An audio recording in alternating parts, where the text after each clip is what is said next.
deal with. It's the Speed and Sound 111 Sports and Saloons. Classes D and E will start separately for the first race, and A, B and C also. And then in the second race, all 5 categories will be combined.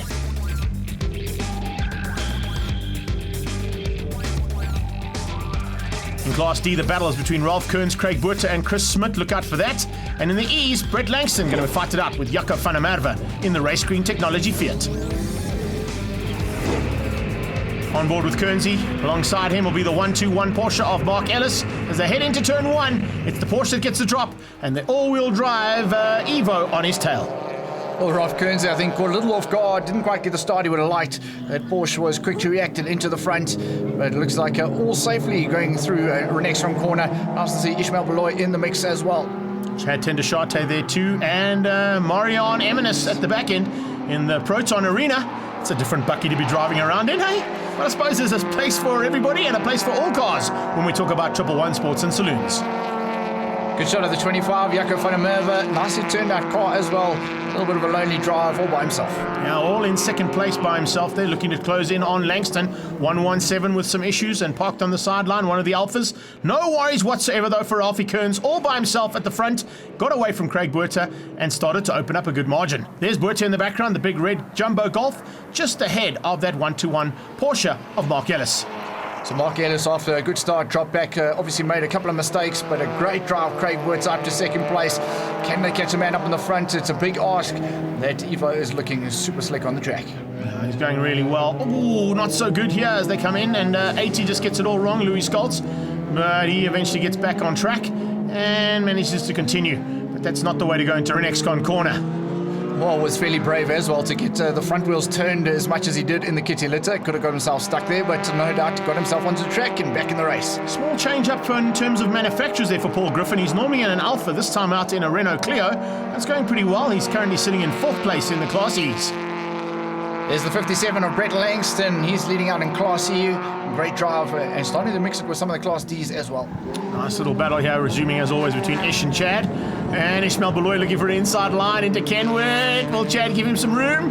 Just enough for them to go side by side out of Kenwood and then through the left-hander. But no worries whatsoever for Ralphie Kearns. And the GP Windscreens Mitsubishi Evo is going to take the first victory for 111 Sports and Saloons Class D. He had a little bit of a scare as he didn't get the start he wanted, but takes the win ahead of Craig Buerter. And winning out in Class E was Brett Langston ahead of Jaco van der Merwe. We move straight into classes A, B and C now for heat number 1. Adrian Dalton at the front end. Alongside him, keep an eye out on, of course, the Z4 of Mark du Toit. In fact, just behind him on the start line, du Toit in Ryan Cranchai Z4, just getting it back up and running after that massive incident at the first round, where unfortunately it was all went wrong into turn 8, and they've done an incredible job to rebuild that car. Oh, there's Greg Maloney getting it all sideways, going into Renexcon. And there we go, just like that. Hits a reverse and facing forward again. Oh, got to find first gear, and away he goes. There you can hear the crowd support as that little J-turn there back into the race. Yeah, unfortunately, just a little ABS sensor on the back left, unfortunately came loose. And every time I wanted to hit the brakes, it locked up. So expect some more action from the G&H Transport Mini. On board with Renus Pinar, showing you that even towards the back end of the field, the guys still got their foot flat. As is this man up on the front, Adrian Dalton. Into the front he goes, and that is one very, very fast Golf. The big boss man of Pretoria Note Toyota there, Lucas Besaidenote, back in the Altezza and having a good job of a rebuild on that car too. He currently sits in about 6th and 7th place battling, and look how close it's getting at the front end with only 1 lap to go. Dalton side by side there, and Joel Silver, what a drive from this man, alongside Mark du Toit in the Z4.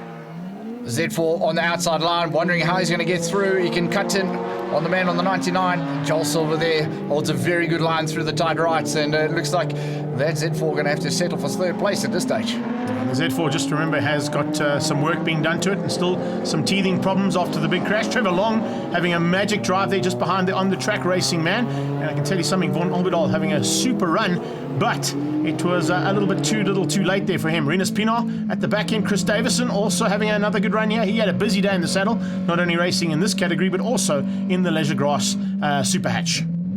So a bit of driving for Chris to do to catch up to the rest of the guys, but we're back with our front runners, and looks like Adrian Dalton going to bring it to the checkered flag. He's had to work quite hard for it, and a good drive there ahead of Joel Silver. and Mark Toy going to finish in third. There might have been a change up in the results with the jump start, so Adrian Dalton takes the win in Class A. Class B was won by Clive Densham. Class C, Harvey Murray. Bruce Turner looking forward to going at it with all cars on track now as they combine classes A to E for the second heat of the day. This is going to be great to watch. And there we can see a great start there from Mark Toy. Gets to the front. It's exactly where you need to be. Oh, lots of chopping and changing as they head down into turn 2. Obviously getting yourself into the correct position to make sure you don't lose any places. Yeah, Mercedes stuck up there as the Dench and Bruce Turner going around the outside and onto the grass and onto the kiddie litter out over an X-Con. He got forced ever so slightly wide there, but I think he'll be able to get back on track. Here we go on board with Chris Davison looking up the road. That's Eminis in the BMW and Trevor Long in the red BMW just behind that lime green machine. And at the front end, it's the Silver Dream Racer. And what a drive there from Detoy. That damaged car certainly doesn't seem to have any more damages, and it is back on track the way it should be. Adrian Dalton in second place, and we know that that Golf has got tremendous straight line speed. So the Z4, the best he's going to be able to do is hold on to a good tight line through the turns and hope for the best down the straights. 986 Richard de Roos in the Porsche. Now having a look up the inside by one of the Peugeots. I'm not quite sure who that was. It would have been Van Nieuwenhuizen, I think. Having a look on the inside of that little Porsche.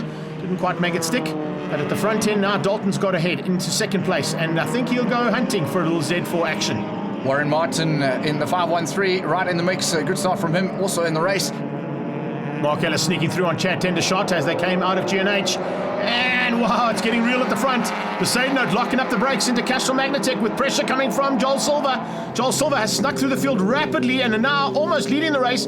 As he got to the front end, Dalton just demoted him down one position and demoted George back into second overall on track. George Bezaidnote in that second place. That's a car that's surprising us, and surprising once again, the 27. Greg Maloney is off the circuit. Like we said, those braking issues obviously causing him some major trouble on the track. And oh, look at that, number 12, George Bezaidnote, all out of shape, down into Leisure Grass turn and tries to turn it around. Eventually just gets it around, but has lost out about 6 or 7 car lengths to everybody else, as well as about 10 positions as he spun it out coming out of G&H Transport Corner. Now, leader is Dalton. And second place is Silver. This time he's not going to be on a jump start, so there's a possibility of him still finishing up either first or second. Another car spinning out down at Renexcon corner there, one of the back markers. Not going to affect these guys too much because he's already got going again. Vaughan Albidal trying to find a way through, and Lucas Besaidnout just ahead of him. Great battles right the way through here. There's another good one. Craig Buerta fighting for honours in Class D. And a battle of the 924s. It's Chris Smits ahead of the 121 of Mark Ellis. Oh, and some more sideways action. It's Eddie Leach getting it wrong. I know how you feel, bud. I know how you feel. Really, it wasn't a good day in the saddle, but we'll come back fighting for the next round. Oh, same corner as you, Craig, and maybe the same sort of issues. On board with Rinus Pinar now. A little bit further back in the field, but a good drive from this man. He gets better and better every time he gets behind the wheel. And there's a move up the inside. Joel Silver, smoking gun coming out of G&H, and only a couple of, in fact, 1 lap to go. Yes, indeed, only 1 lap to go for Joel. Can he hang on? He's got to the front. That's where he wants to be. Great redemption for the jump start in race number 1, but he's got Dalton on his tail, and that's not what you want at this point in the race.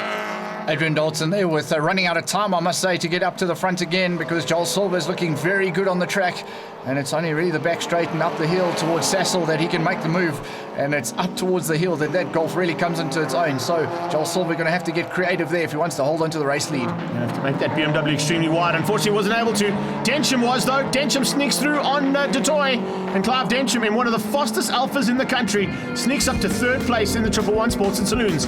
Yes, there are a lot of back markers still. They won't be too much of an effect for the extra shoes and 8-valve performance Golf of Adrian Dalton. Joel Silver tries to go around his outside in the closing stages, but just has to settle for second place. So confirming the results then, Adrian Dalton taking the win in Class A. Class B was won by Harvey Murray, and Warren Martin wins out in Honda Ballard in Class C. Class D honours in the second race. A great effort from Craig Buerta, beat Louis Scholz and Etienne Spies. And in Class E, Sean Besterman, Langston and Griffin, your top 3.